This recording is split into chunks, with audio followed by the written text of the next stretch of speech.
This is the Voice of Early Childhood podcast.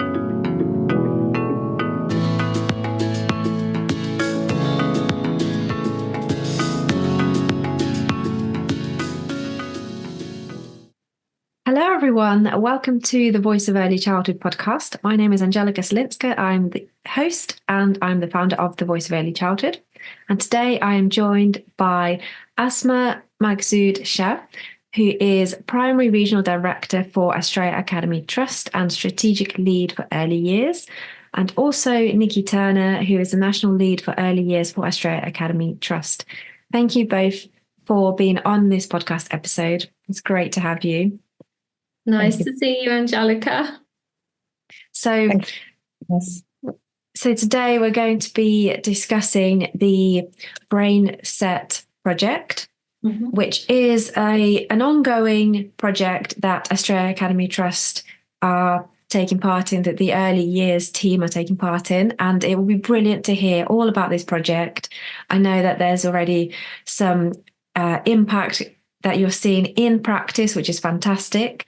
And we've already had a podcast episode from Dr. Catherine Murray as well, really outlining what Brain Set is all about. So it's going to be great to really build that context around, Astrea Academy's involvement and why they chose Brain Set and what the project is all about. So I'm going to let Asma kick us off with really kind of building that context, like I said, and understanding the trust a little bit more as well. Hi, Angelica. Thank you for having us and giving us this opportunity to talk about this very exciting project, our Brain Set project, and how we got to it. I'm hoping to just build a little bit of background of our trust and I suppose where the need came from for us to engage with something like the Brain Set project. So as you may already know, and your listeners may know this, Astrea Academy Trust is a large enough trust. We have 18 primaries and 8 secondaries plus a special school. Our primaries are predominantly in the South Yorkshire region. And we definitely serve the vast majority of our schools serve very disadvantaged communities, economically disadvantaged communities, which brings a challenge of its own. And the range of our children with English as an additional language is also that proportion is quite high for our students across our schools. And like all schools and all multi-academy trusts serving large numbers and large volumes of students from disadvantaged backgrounds, we do come across all the barriers that come along with that. However, that's never been, something that stops us from doing a great job or doing the best we can for our students. Our strapline is inspiring beyond measure, and we absolutely aspire for giving all our students, all our children, all our pupils the best start to their school. And therefore, early years has always been a key priority in our primary strategic plan of the trust. And I think, with talking about deprivation doesn't always equate to dysregulated children. However, we have seen in many of our schools a large number of children, especially post-COVID, coming into our nursery and F2 settings, quite dysregulated, not able to get on with their peers, not able to use the surroundings, their environment and their learning. Gets obstructed by their dysregulation. So that was kind of got us thinking about, well, what is going on? Is this an SEND need? Is it something we need to do different? And what we wanted out of this, as I said, is giving a strong foundation for the future of learning of our children. We know and understand as a trust and as practitioners and leaders in the trust that early years is where we get this right. If we get this right, the rest of school life will be plain sailing for our students and our pupils. So we want our children to come to us and leave us as independent thinkers. We wanted to develop a strong knowledge base for our children, so that when they get into Key Stage 1 and beyond, they can cope with the learning and excel. And finally, around really wanting to cater for our children's, not just the academic needs of our children, but also the developmental needs of our children, using the understanding of child development as a catalyst to offering the best possible pedagogy around early years learning. So that kind of is the background where the setting of where we are, where the thinking comes from, and what we wanted to achieve. And I'm going to hand over to the expert, Nicky Turner, tell us all about the details a bit more of where the project, actually came about and how Dr. Suwali got involved with us. So all right with you, Nicky? Yeah, that's great. Thank you, Asma. Right, so where did this project come from? Where did it start? So 3 years ago, when I first started to work for Astrea, and I was doing kind of quality reviews, looking around classrooms to find out what the early years is like in Astrea, what I came across was very kind of formal classroom layouts for early years. So an emphasis on tables, really, and children sitting at tables with some continuous provision around the edge of classrooms. But my impressions were that these environments were not very playful. They did not give the best opportunities for children to develop not only kind of like knowledge domains, but also learning behaviours, so characteristics of effective learning. I couldn't see many opportunities for that. So the emphasis had gone on to kind of like more of a formal, directive way of teaching early years children, whereas actually we know that how early years children learn best is through play. So we then started a project looking at redesigning our classrooms and looking at how children learn through play. How is that actually achieved, and how can we make it meaningful and purposeful and also really high quality? So we did a project with Andy Burt on continuous provision, enhanced provision, classroom design, how to arrange furniture basically to get the best out of your classroom and how to get it all organised. And one of the things that we looked at was, how do things earn their place in that learning environment? And, how do we make our classrooms and the resources look enticing to children so they want to go and engage in that? So we did that project for 2 years and it was really, really successful. Massive change to our classrooms where people were not necessarily detabling completely, although there was detabling that actually did happen. But because of the phonics scheme that we're using in Astrea, children, there's an expectation that children have a place at a table. But it was about rearranging that classroom so that the emphasis is no longer, when you go in, you don't kind of like go, oh, loads of tables. You're going, oh, look at the provision. So changing that emphasis from formal learning into playful learning. And also we wanted the opportunity for adults to engage with children in that experiential learning. So that would be done through continuous provision and enhanced provision. So we had a big change in the Astrea early years over the 2 years that project ran. We saw a big difference, and practitioners saw a big difference as well. So we were looking at the Leuven wellbeing involvement scales in some of my closely supported schools, and we saw a big rise in involvement levels where children are becoming much more engaged in the resources and the more deeper level learning taking place. So yeah, it was really good. Then I was thinking back to when I worked with Nicky Walters in Leicestershire. I worked for local authority as an advisor and in the children's centres. And we did a big project on kind of like colour scheme, lighting, reducing noise, and the impact that has on learning. And basically I was like, I was really lucky to have that input with Nicky when I worked in Leicestershire. And I said, this is kind of like the next step for us now, that we've got the environments are in a really good place. They're really well organised. We've got really great resources in there. Children can go off and explore and experiment and learn through play. But what's the next level? And I thought, right, it's that kind of like looking at lighting, noise, the use of colour, use of soft furnishings. And I just happened to meet Sue, actually, when I was a teacher in Leicestershire on some online training when we were in lockdown. And I just really liked Sue.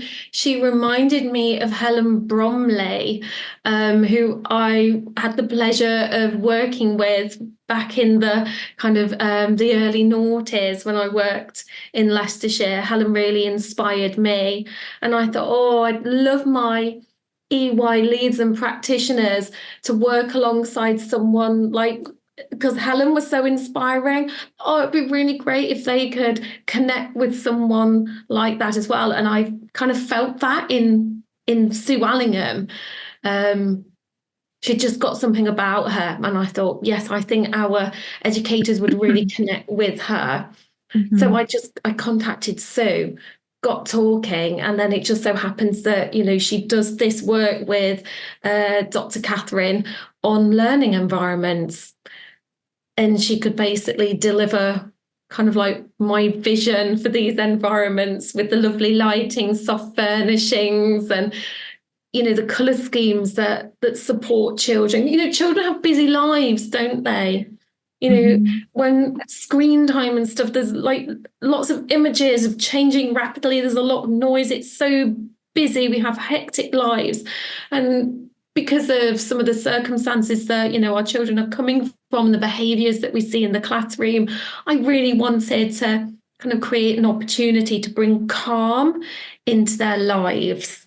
And I think we, pre that as well, we were really toying, weren't we, Nicky, with the idea of the higher proportion of children being, like you said, not able to cope in the school setting, despite the fact that our classrooms are set out better. There was something that we were thinking, what is missing?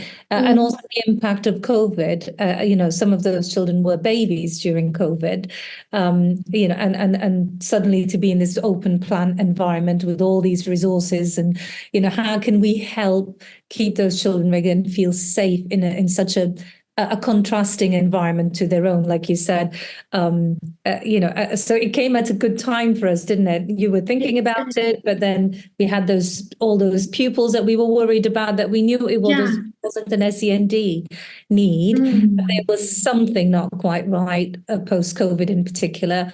And your meeting with Sue kind of brought it all together to say, this makes sense. This is the final piece of that jigsaw.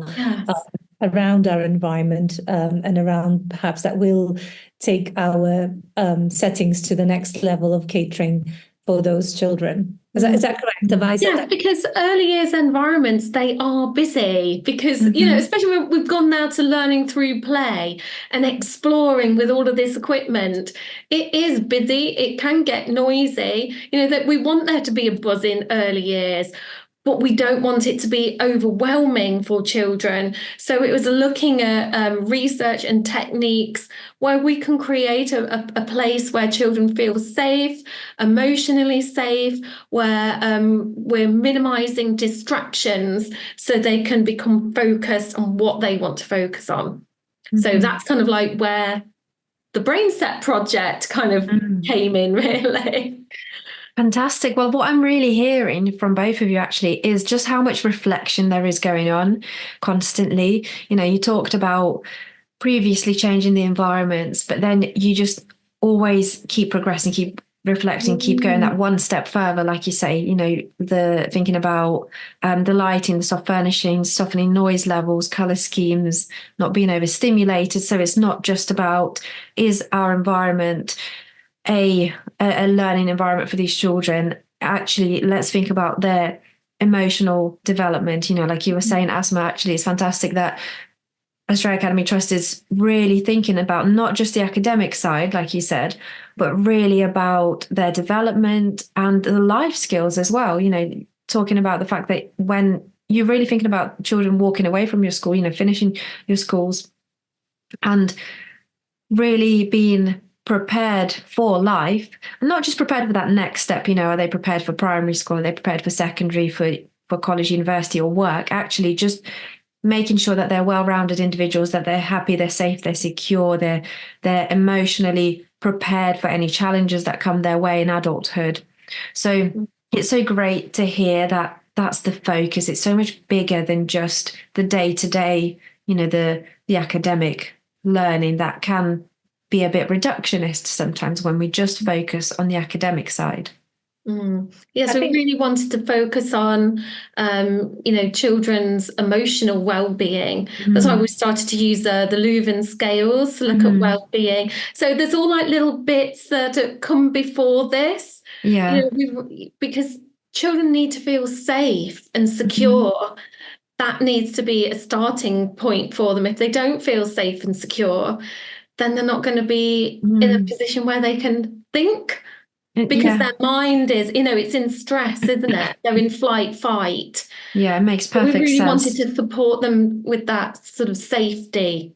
And it really is. It really is about the foundation. Asma, again, you were talking about those foundations, building the foundation. That's what early years is all about, and is kind of thinking back to Maslow's hierarchy of needs. Nicky, like as you said, they need to feel safe and secure first before they are ready to learn. They need to have that safety net, that environment that they feel secure in and calm, like you said. So that really reminded me of the phrase that we take from Brain Set, which is a calm brain is a thinking brain. I kind of remember hearing that in all of the training with educators, and that is just a fantastic thing to have right at the forefront of your mind all the time. It's, are the children calm? And then we can think about supporting their learning. Absolutely, yes. And we've seen already a massive impact with this. So people are all at different kind of like stages in the development of the Brain Set project. Some people kind of like, hit the ground running back in October. And some people are just starting to, make changes in their classroom. But that's great because we can, we've got a whole range of schools now that we can look at and track kind of like impact. So the schools that kind of started doing this quite early on, what we are seeing now, and one of the key aspects has been ambient lighting and the impact that has had on children's emotional states.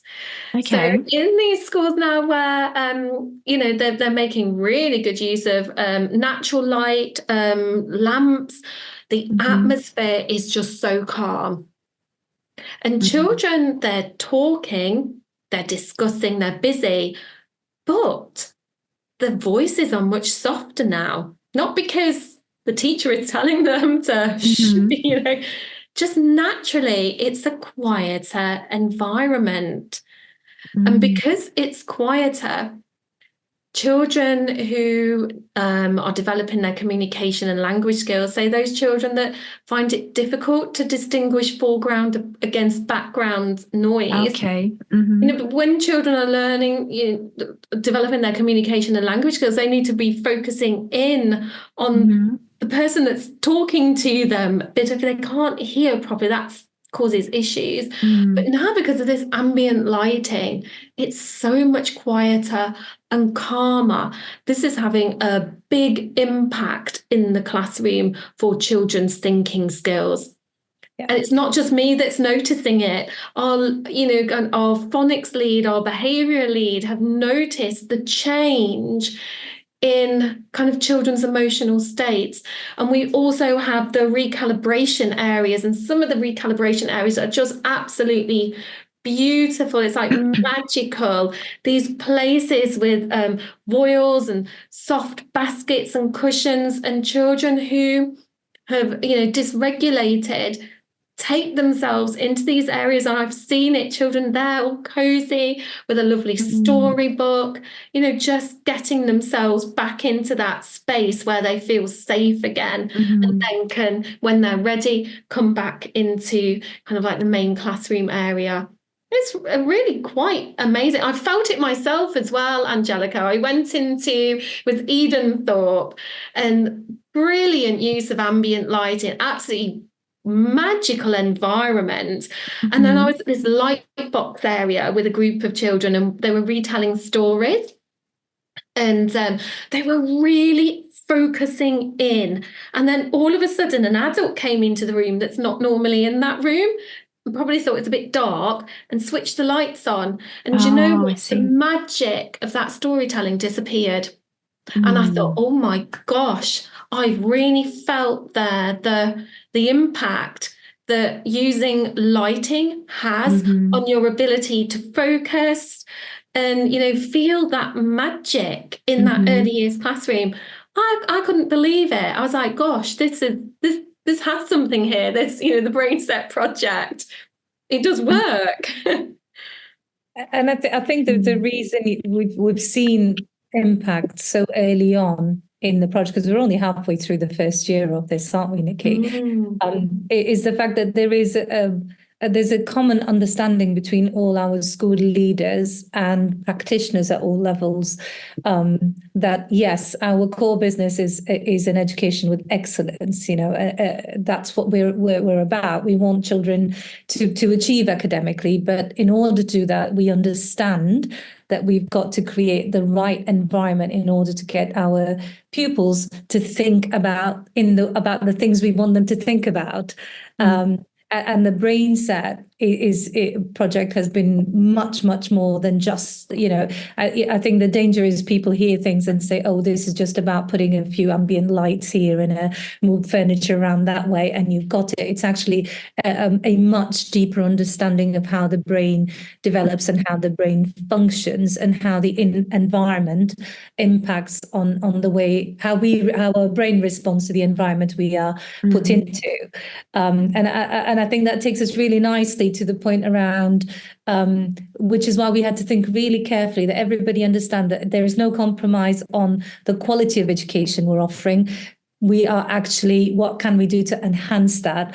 And the environment, as many a times in early years, we use it really well as could be our third teacher. And how can we use that to reinforce that academic excellence, and be a catalyst for that. And therefore, we had to think really carefully, didn't we, Nicky, around how we're going to implement this, who's going to get involved in it, how we're going to roll it out, because we were really keen, Nicky and I, that we take people with us on this project, and that there is a genuine buy-in and an understanding, because that's when you get the impact so early on, as Nicky's been able to get out of all the schools that she's worked with, is because we've got a really strong sense of buy-in and a common understanding and alignment of, yes, we get this. This is really useful because it's research based on cognitive science. It's not a costly thing to do, in a sense. It's not about buying more resources. It's not about buying certain sets of furniture. It's actually using setting our environment sensibly and using what we have. Again, I think it'd be really useful to hear from Nicky in particular, because she led on the rollout of this, is how we got all the leaders and practitioners at all levels within our trust involved in understanding and buying into the project and then rolling it out. Hiya! Just quickly, I wanted to ask a favour from all of the listeners and viewers. It would really help this podcast if you subscribe on the platform you are listening or watching on. This will help the Voice of Early Childhood podcast to continue putting out thought-provoking and reflective episodes with a range of guests. And if you are enjoying listening to this podcast, please do share it with someone else who you think would love it too. And of course, as always, we encourage you to share your voice too. If you have reflections, thoughts, and comments, please do share this episode on social media with your comments and tag the Voice of Early Childhood. Let's keep these thought-provoking discussions going. Thank you. I'll let you get back to the episode now. So we started off with kind of a conference with Sue, and Sue introduced the project, and that was over a whole day. So Sue did a keynote speech and then workshops, and every EY practitioner came to those. And also we felt that it was really important that principals came to the keynote speech and also workshops, because they need to understand what we're doing and why. They need to know what is happening, when people are shifting furniture and, changing the colour of classrooms and, putting rugs in and other soft furnishings and all of this lighting. They need to know where that's coming from, the research behind it and that cognitive science. So that was really important. So after the launch with Sue, we then got schools signed up to be mentored by Sue. So Sue basically stayed up for a week, and Sue and myself went around schools, and Sue is mentoring our practitioners. So she's in the classrooms with them, looking what's happening, looking at the current environment, and then guiding and mentoring EY leads and practitioners there and then, kind of like on the shop floor. And we've got kind of like a cycle. So each half term, Sue delivers kind of like a whole group training session on a particular theme. So we started off looking at kind of like cognitive science and the brain development. Our last one was on kind of like planning with brain set principles. And then she comes out into schools to mentor. And we also have online network meetings where we share what we've done in the classroom, the progress so far, what we found works, what hasn't worked, basically kind of like a discussion and a reflection on what's been happening. And Sue is in those network meetings as well.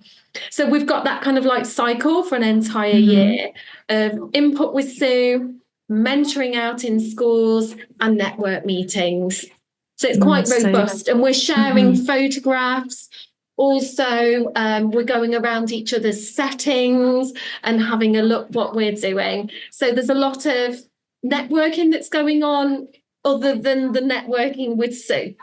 We're That's doing fantastic it together to hear. as the trust. Really kind of collegiate, collaborative. Everyone's part of this project, part of the team. And like you were saying, Asma, the leadership are really on board, and there's alignment there. And that's so great to hear, because a lot of the time what we do struggle with in early years actually is making sure that the senior leadership teams do understand early years and do understand what we're doing. So it's great that you have thought of this straight away and wanted the leaders and the senior leadership teams to be on board from the very beginning and really see what's happening and understand the principles behind what you're doing, the principles behind brain set. So like you mentioned, Asma, it's far bigger than just looking at environments. And what brain set is all about is aligning the needs of the brain to the design of the learning environment. So it's not just about resourcing, it's, like you were saying, it's lighting, it's everything else, but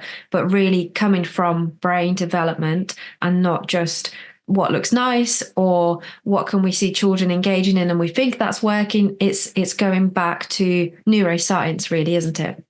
I think it's really important as well to understand that science behind all of this, because you don't want to fall into the trap of, well, I've put a voil up and I've put some cushions in and now, we're there, we've done it. It's much deeper than that. You need to understand the brain science.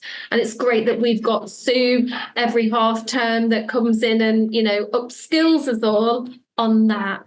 And I think having our CEO Rowena Hackwood's support on this right from the beginning, and that really strong support from our Director of Primary, Joe Leishman, has been really helpful, because it meant that we can direct our principals to say, we want you to attend this, we want you to hear us, we want you to engage with us on this, and that this is firmly a trust strategy, part of our trust strategy, and therefore we want your engagement with it.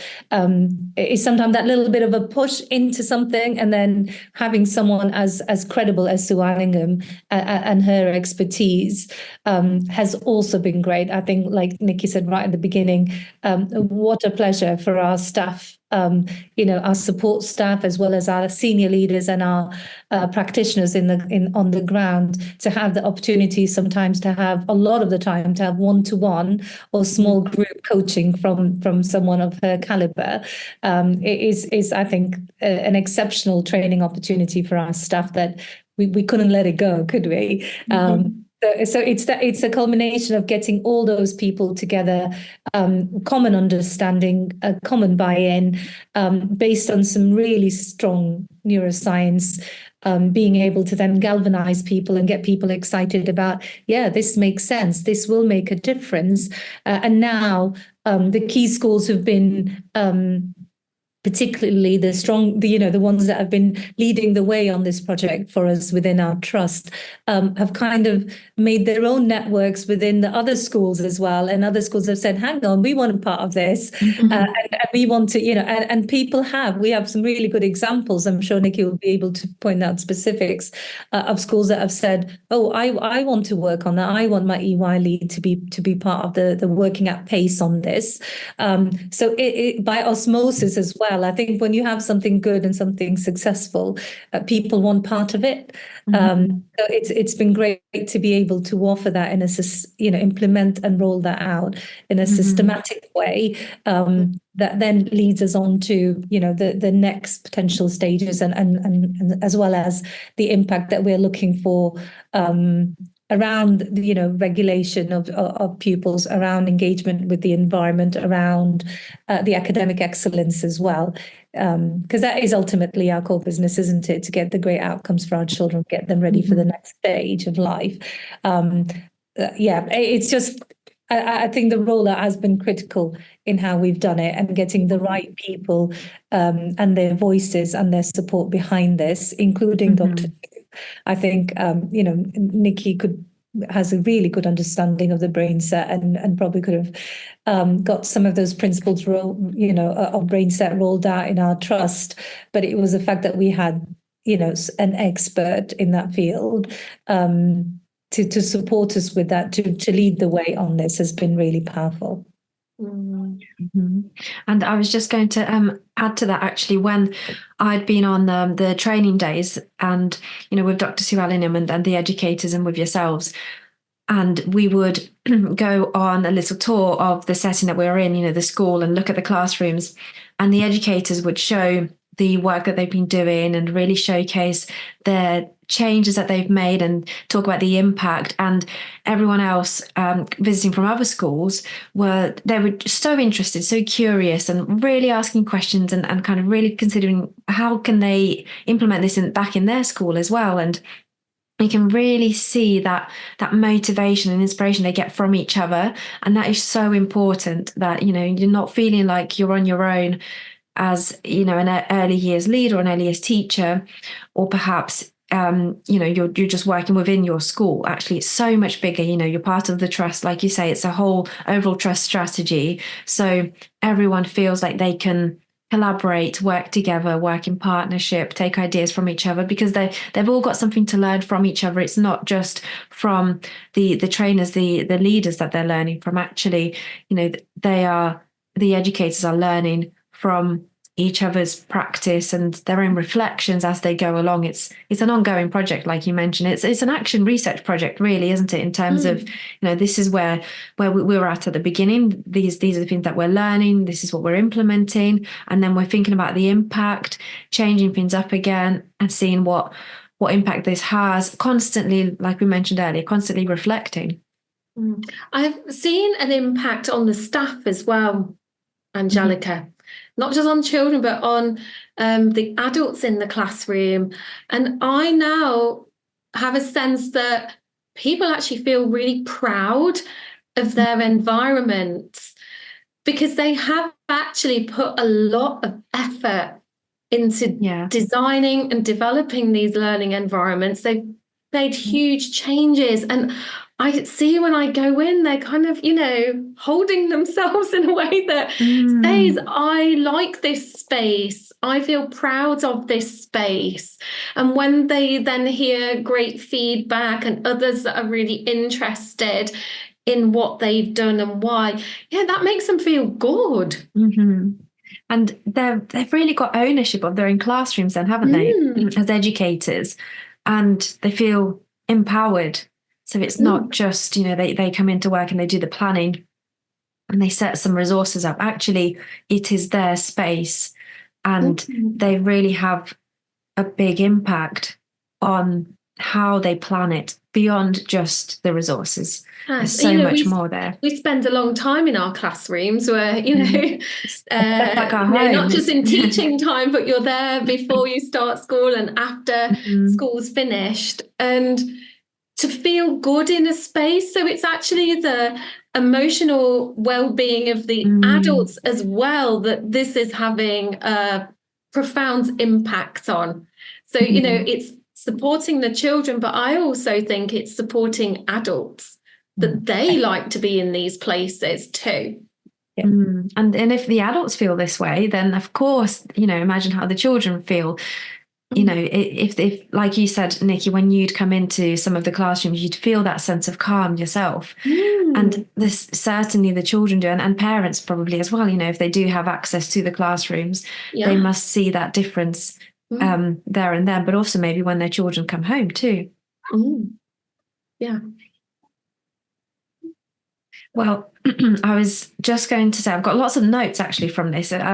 It's fantastic to really hear the impact that's happening already. And it'll be brilliant to hear from the educators as well. And I know that's something that, we will be able to hear from them. So the Voice of Early Childhood is working very closely with Astrea Academy Trust and Dr. Sue Allingham on the Brain Set project to really share the journey, share the educators' voices and the leaders' voices, and share the learnings, the reflections, the impact that's happening already that we're seeing. And like we said, really sharing, following that journey, making sure that everyone's voices are heard, but also we're really giving an example to other educators, to other early years settings and other schools of what we're doing here, what the educators are doing, what they're learning, what the changes are. And maybe this will spark some more reflections in other educators in the early childhood community. So it's fantastic to really have that kind of shared collaborative approach. And what's really important to mention as well is Dr. Catherine Murray's episode that's already out and released on the Voice of Early Childhood podcast, as well as an article. So she really goes into depth discussing what Brain Set is all about, what the foundations of this project are. So to our viewers and our listeners, I would say please do have a look at that as the foundations of the Brain Set formula, to really understand a little bit more, in depth in terms of like the theory and the neuroscience behind all of this. Like Asma and Nicky were talking about, it's far bigger than just looking at environments. And then you will also be able to hear and read about the project from the educators directly as well, really hearing their voices and their journey as well. So thank you very, very much, Asma and Nicky. Have you got anything else to add at this point? Well, it's just exciting to see where this project is going to go next. We've got a celebration event that we're going to do at the end of the summer to look at what we've achieved. And then, of course, this project's not going to finish at the end of this school year. This is something that has to continue and to be built on. So, it's really exciting. And from my point of view, just to echo what Nicky said, it is exciting times for us, and we're more than happy if anybody's interested in knowing more of how what's going on in our schools. Just get in touch with us, and we're more than happy to share whatever we've learned and share where we are with things. It's like you said, collaboration is so important in our sector. Be able to, so if anybody's interested, just reach out. We're more than happy to share what we've learned. Fantastic. And listeners and viewers can find out more about the project, about BrainSet, about Astrea Academy Trust on the BrainSet project page on the Voice of Early Childhood website. There's lots of information there.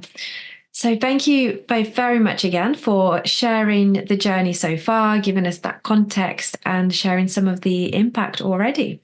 And we will hear from you again soon. Thank you, Angelica. Thank you, Angelica. Speak soon.